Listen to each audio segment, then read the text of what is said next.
Hai guys, balik lagi di Cheers Project. Kali ini aku mau cerita alur film Norwegia Next Door tahun 2005. Cerita filmnya tuh tentang seorang pria yang memiliki tetangga dua cewek nakal. Wih, ngeri-ngeri sedap filmnya ini weh. Jadi selama beberapa menit ke depan aku bakalan nemani aktivitas gabut kalian guys. So, stay tune.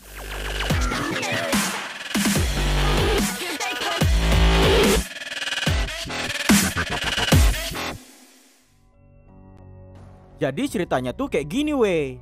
Waktu itu kan di gedung apartemen ada sepasang kekasih yang baru aja putus. Ingrid datang ke apartemen John buat ngambil sisa barang-barangnya. Di sini si John masih minta buat balikan. Tapi ternyata di hari itu Ingrid udah ditunggu sama Michael sahabatnya. Bukan tanpa alasan si Ingrid ngajak Michael.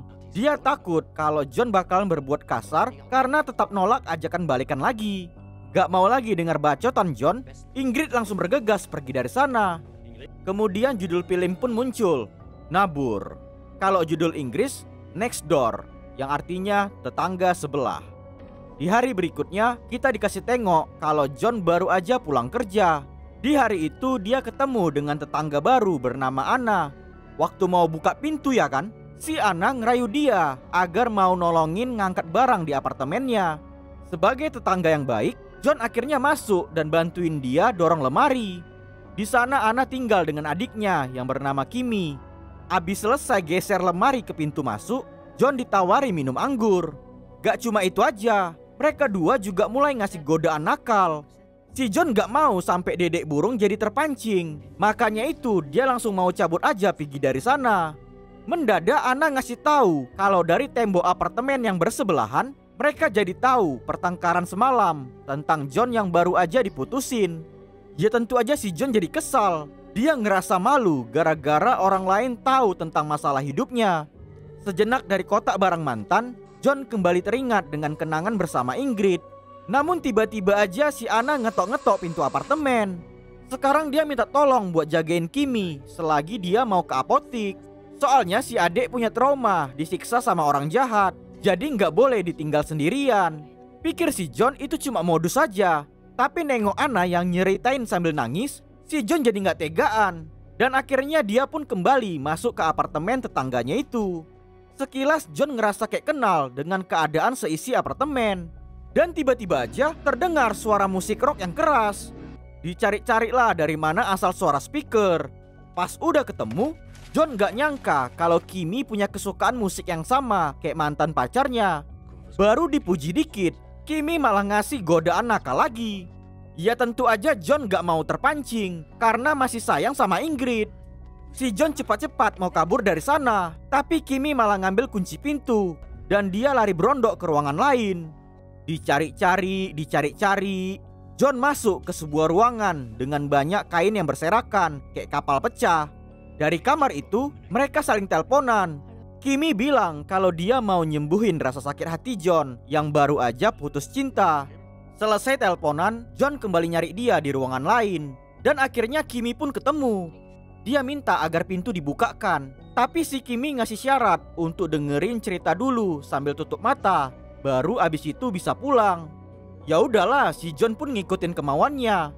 Dengan suara nakal manja, Kimi cerita tentang imajinasi kotornya. Ada lah ya kan, 3 pria yang maksa dia main gerobak sorong di atas sofa. Awalnya si John masih tahan, tapi lama-kelamaan rontok juga tembok iman. Gara-gara Kimi bolak-balik mukuli dia sampai hidung mimisan, akhirnya si John juga mukuli dia sampai keluar kecap. Ngeri kali orang ini dua main gerobak sorongnya sambil saling pukul-pukulan muka. Ketepak, ketepuk, ketepak, ketepuk. Berkecap-kecap muka orang itu dua. Si Anna yang mendadak nengok kejadian itu cuma biasa aja mukanya, macam kayak nggak ada kejadian. Santai aja dia pergi. Kok bisa pula lah ya kan? John balik ke apartemennya dengan keadaan muka dan pakaian yang udah berselemak banyak darah. Dia nangis-nangis karena nggak nyangka dengan perbuatan yang barusan dilakukan. Keesokan hari, John pergi ke kantor dengan muka yang udah memar-memar. Malah jari sampai luka akibat terlalu keras mukul muka Kimi. Kok bisa lah orang itu dua main gerobak sorong sambil pukul-pukulan ya kan? Gila. Sepulang dari kantor, John berniat mau ke apartemen Anna. Namun nanti aja pikirnya abis makan siang. Waktu udah masuk ke dalam, mendadak John ngedengar ada suara wanita yang menjerit kesakitan. Pas dicek keluar, loh kok nggak ada? Di hari itu, John minta tolong ke kawannya untuk nyarikan nomor telepon apartemen yang berada di lantai 5 juga. Namun si kawan nggak nemu nomor apartemen yang dia maksud. Ya tentu aja si John merasa heran. Waktu mau pergi kencing, mendadak dia nengok ada handuk yang berselemak dengan darah. Iya, apa pula ini? Abis itu dia juga nengok keadaan dapur yang udah berserah aja. Si Johnnya jadi terbengong pauk lah. Karena gagal move on, dia kemudian nelpon Ingrid. Tapi telepon gak tersambung, cuma bisa ninggalin pesan suara. John ngasih tahu kalau perasaannya udah baikan dan dia mau ngajak keluar buat ngopi bareng. Karena udah lapar, makan siang lah dulu si John ya kan. Abis itu dia kembali teringat dengan kejadian saat Ingrid pergi dari apartemen. Jadi kan alasan Ingrid mutusin hubungan karena si John numpahkan kopi panas ke tangannya. Dan bukan langsung dibawa ke rumah sakit, John malah maksa main gerobak sorong.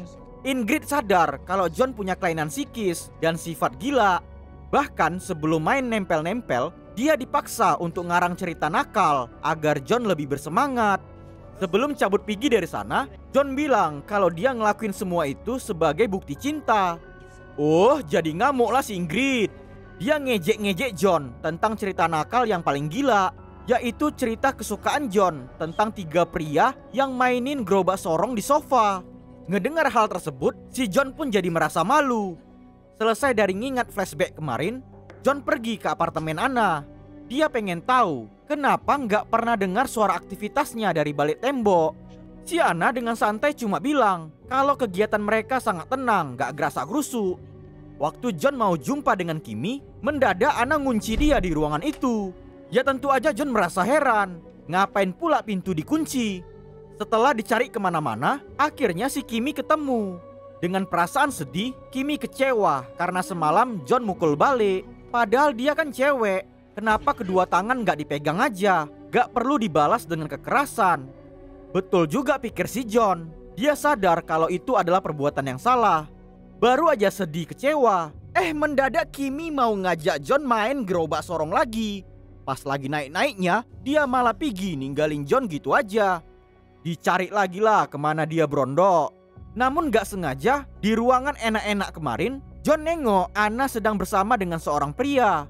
Awalnya orang itu 2 cipokan, tapi mendadak pria itu tiba-tiba aja ngasih tamparan. Langsung pergi cabut aja lah si John. Gak disangka si pria asing ngejar kepergiannya. Pria itu ngasih tahu kalau dia adalah Michael, sahabatnya Ingrid. Si Michael emosi marah karena tahu John udah berbuat kasar ke sahabatnya. Dia ngasih nasihat tegas kalau memang sayang seharusnya mencintai dengan lemah lembut. Jadi ketakutan kalilah si John. Dipikir batang leher bakalan dipatahkan. Tiba-tiba aja Anna datang sambil bilang gini, gak ada yang perlu ditakuti John. Semua udah terlambat. Kau seharusnya gak ngebunuh dia. Ngedengar perkataan itu, si John dengan tegas bilang kalau dia nggak ngebunuh siapapun. Biar John cepat ingat dan sadar, dia dimasukkan ke sebuah ruangan yang ternyata berhubungan langsung dengan apartemennya. Si Johnnya jadi terbengong pauk. Kok tiba-tiba udah di depan pintu kamarnya aja. Dengan wajah sedih, Anna nyuruh dia segera masuk ke kamar. Di dalam, John nengok ruangan itu banyak burung merpati dan juga ada seseorang yang ditutupi selimut. Pas dibuka dia, ternyata di atas kasur ada mayat Kimi. Oh, jadi kembut ketakutan lah si John. Dia sama sekali nggak ingat kalau udah ngebunuh orang. John cepat-cepat pergi cabut dari sana. Pas udah di dalam apartemennya, dia ngegeser lemari agar nggak ada orang lain yang masuk. Tapi tiba-tiba aja, sekali lagi dia ngedengar di luar ada suara wanita yang menjerit kesakitan. Buat jaga-jaga, John keluar sambil bawa martil. Loh, kok nggak ada siapa-siapa? Pas dia balik badan ke kiri, John terkejut karena yang ditengoknya langsung tembok. Ternyata abis dari pintu masuk lantai 5, cuma apartemen si John lah yang ada di situ. Betul-betul terbodoh kali muka dia. Kok bisa pula pikirnya? Di hari itu, Peter teman kantor John datang ke sana. Dia nengok tembok yang udah dijebol dan nampak sinar matahari dari luar yang langsung masuk ke dalam. Bahkan si John juga ngancurin tembok yang dikira bersebelahan dengan apartemen tetangga. Tapi percuma aja, dia nggak nemu apa-apa. Tujuan Peter datang ke sana mau ngambil berkas kerjaan. Soalnya udah beberapa hari John nggak masuk kerja. Waktu Peter mau masuk ke dalam, dia nyium bau menyengat. Tapi John segera nyuruh dia pergi dari sana. Semua perabotan yang ada di situ didorong ke pintu biar orang lain nggak bisa masuk. Tiba-tiba aja kenangan flashback kembali muncul. John jadi ingat kalau kemarin Michael masuk ke dalam apartemen buat nyari keberadaan Ingrid. Dan secara tiba-tiba, gedegam! John mukul kepala otaknya pakai martil. Dan akhirnya John sadar kalau mayat Michael ada di dalam kamar mandi. Wih, kayak gitu rupanya. Kemudian kita kembali dikasih tengok flashback saat Ingrid mau pergi dari apartemen. Sehabis Ingrid ngejek kelakuan John yang kayak binatang, dia ngasih tamparan. Dan secara mendadak, John juga ngasih boga mentah ke mukanya. Waktu si Ingrid teriak-teriak manggil Michael, secara mendadak John ngebekap mulutnya. Ya si Ingrid gak tinggal diam. Dia mukul muka John sampai berselemak kecap. Dan dengan sangat sadis, John nyekek batang leher. Dan akhirnya Ingrid pun langsung mati. Dia teriak-teriak nangis. Tapi percuma aja, penyesalan selalu datang terlambat. Si Peter udah manggil pemilik gedung dan polisi buat ngecek keadaan John di apartemen.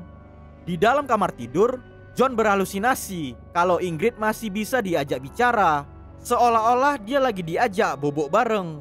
Saat mau naik ke tempat tidur, John bilang gini, "Kau tahu kan kalau aku nggak bakalan pernah menyakiti dirimu."